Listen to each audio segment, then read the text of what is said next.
tècnica que pots fer servir per fer aquesta fotografia, el tema de l'òptica, el tema de la llum, que pot influir moltíssim, el procés d'aquesta imatge, i després també tot el que envolta la necessitat de que aquesta imatge sigui realment la que volem transmetre. Avui en dia no hi ha diferència entre un professional i un aficionat. És una qüestió de sort.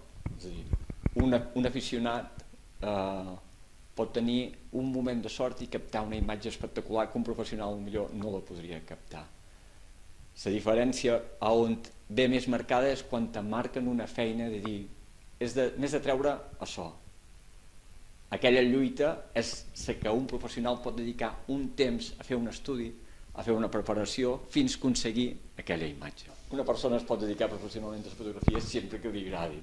Vull dir, sempre que sigui un tema que li agradi el tema de la imatge, que sigui una mica, em pillaria un poc voyeur, no? També allò d'observar les coses sense potser ser massa observat, veure les coses des de les barreres, intentar captar un poc un ambient, una seqüència, un moment, un instant, i que aquell instant tingui una certa estètica i també que tingui un missatge. La imatge és internacional. Per sort, la imatge, quasi inclús a diferència de la música arriba a tot el món, però una imatge no importa en quin idioma estigui feta.